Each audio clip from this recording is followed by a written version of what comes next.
AFRS Sports Reel.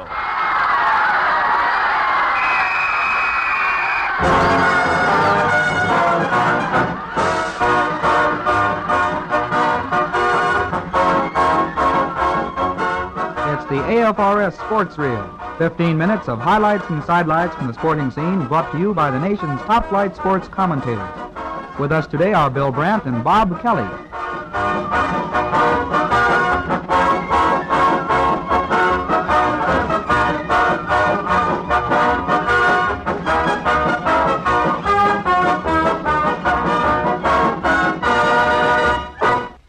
In the 1946 World Series, there was a difference of opinion as to what one player could be called the GOAT of the series.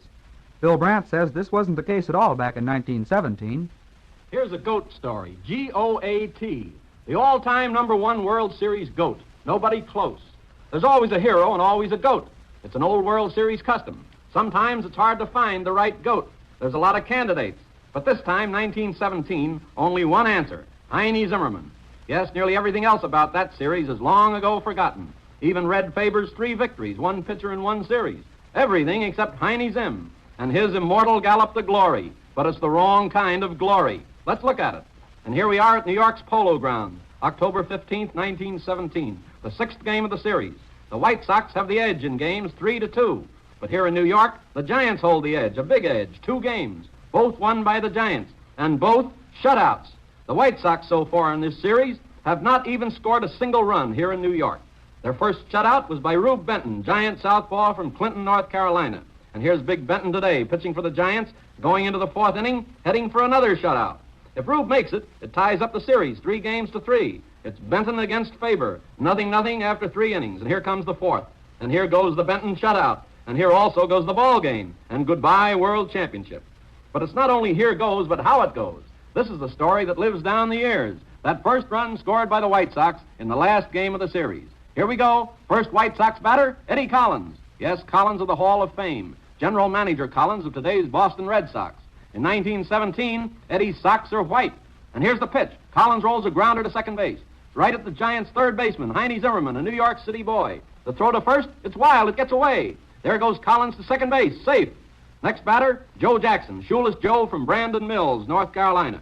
One of the great hitters of all time. The pitch, the big swing, but Benton's a tough pitcher. It's just a pop fly to short right field. There's the right fielder under it, Dave Robertson from Portsmouth, Virginia. No, it gets away. A muff. Jackson safe on first base. Collins tagging up at second, rushing over to third. Men on first and third, nobody out. 2 rank errors. Could you blame Rube Benton if he cracks wide open right now? Does Rube Benton blow up? Well, here's the next batter, Oscar Felch. Happy Felch from Milwaukee. The pitch, the swing. Boy, this Benton has what it takes. Look, that big swing only hits a feeble bounder right back to the pitcher's box on one hop, and Benton has it. And what's he going to do? He can get a double play if he throws to second base quick. But there's Collins on third. Collins will score even if it's a double play. There's nobody out, you know. And it spoils that shutout. And it puts the Sox ahead 1-0. So Benton decides to go after Collins. Where's Collins? There he is. 3 jumps off of third base, heading home. Benton turns. Collins stops in his tracks. Collins stands still. What can he do? He's a dead duck if he tries to dive back to third base. He's a deader duck if he goes for home plate. So Collins freezes. Collins waits for Benton to throw, then he'll duck the other way. But Benton refuses to throw. Benton waits for Collins to make a move.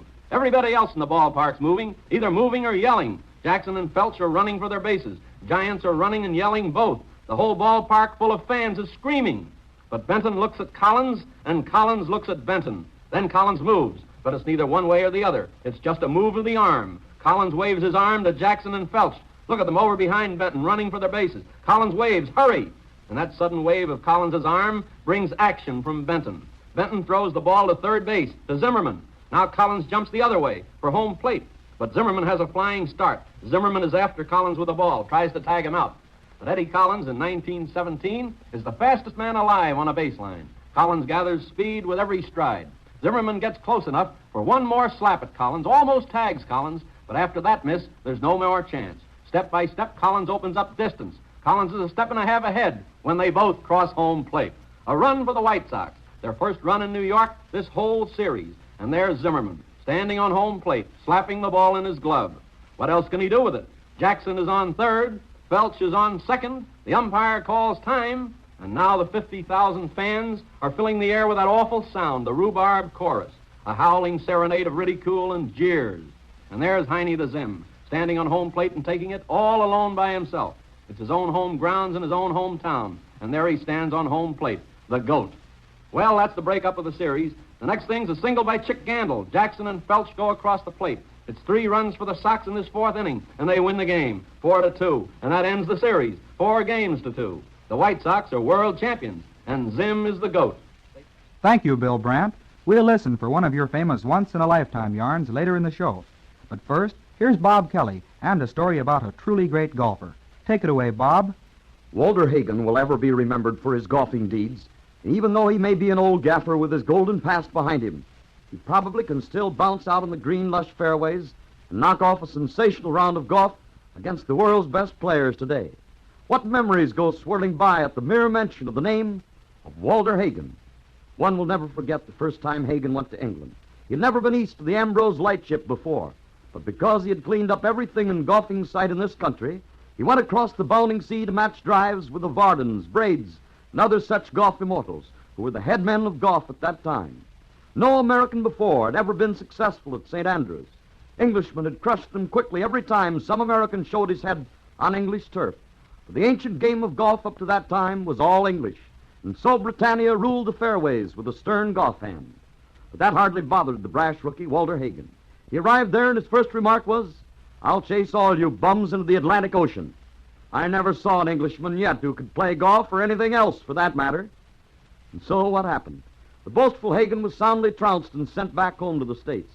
But that hardly disturbed Walter. He laughed and said, "I'll be back next year," but they hooted him home. But when another year rolled around, Walter Hagen came back to England and won every title that wasn't nailed down, and even a few that were. And among other things, he played a most amusing little drama with the former King of England, then the Prince of Wales, and now the Duke of Windsor. He was invited to play this royal personage a round of golf. On the day of the game, the Prince of Wales arrived, but had to wait for 2 hours. But no Hagen showed up.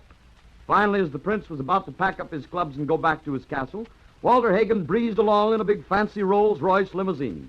He leaped out and, grinning cheerfully, said to the Prince of Wales, "Sorry, son, but my alarm clock misfired. Drive off, kid, it's your honor." Probably the last one you'll get today. And indeed it was, for he gave the prince as royal a golf beating as it is possible to do. And when it was all over, he grinned cheerfully and waved his hand, jumped into his car and shouted, "Goodbye, Princey, old boy. Glad to give you the treat to play with the great Walter Hagen." Yes, such was Walter Hagen in his golden prime.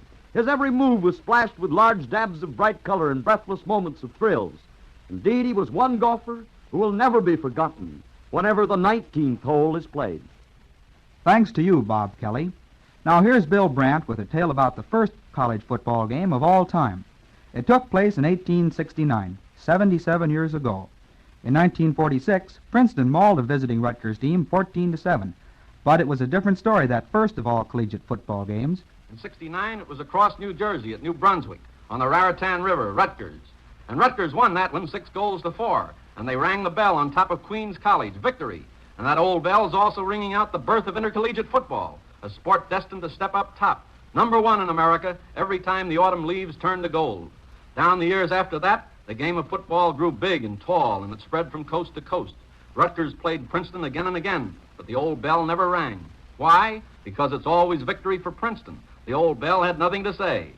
69 years rolled by. 35 times it's Rutgers against Princeton. The winner, always Princeton.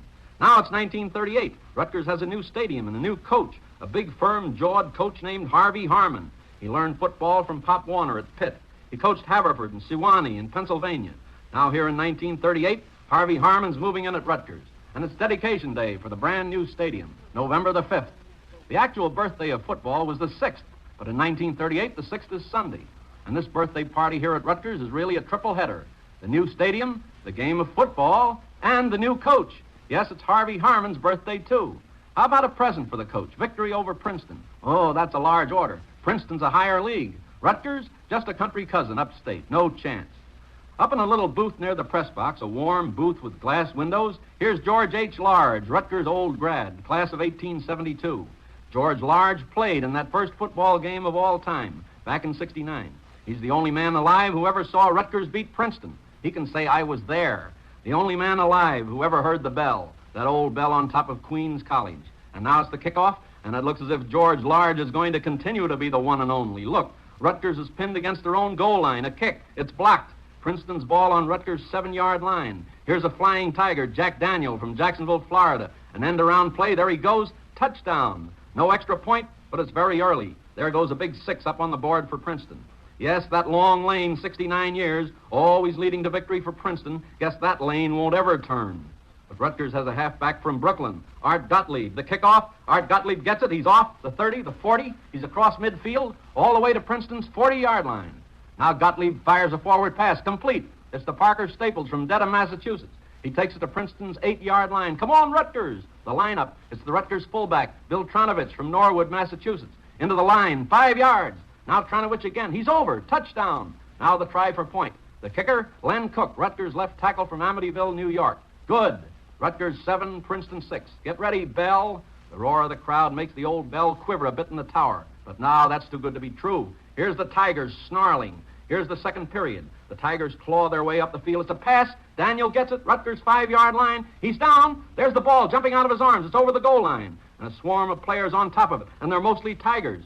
And yes, it's Dick Purnell, Princeton man from Baltimore. Touchdown for Princeton. Again, no extra point, but it's 12-7, and the Scarlet of Rutgers turns back again to deep purple. And it gets deeper and deeper. Princeton has a fine forward passer, Stanley Pearson, Jr., son of the national squash champion from Chestnut Hill, Pennsylvania. Pearson passes again and again. Now it's the Tigers' ball on the 2-yard line. Now Pearson gets tired of passing. He fakes a pass, then he walks over the goal line. No extra point, but it's 18-7 for Princeton, and deep purple gloom on the banks of the old Raritan.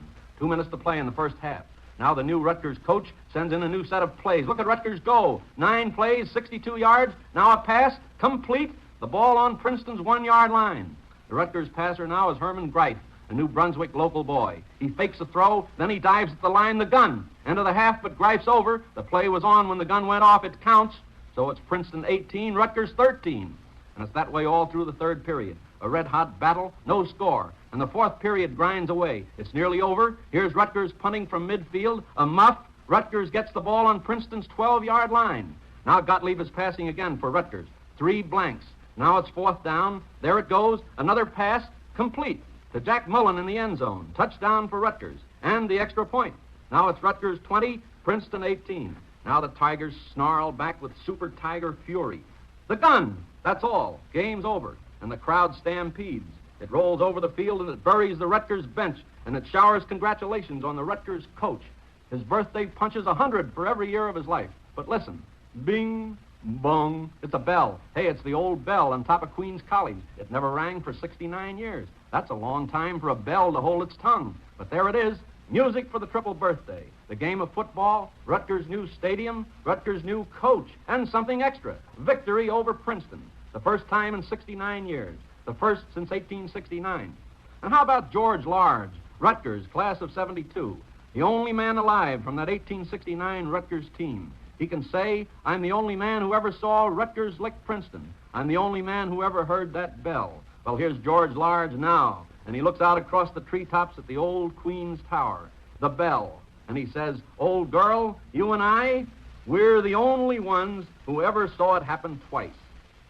This is the Armed Forces Radio Service, the voice of information and education.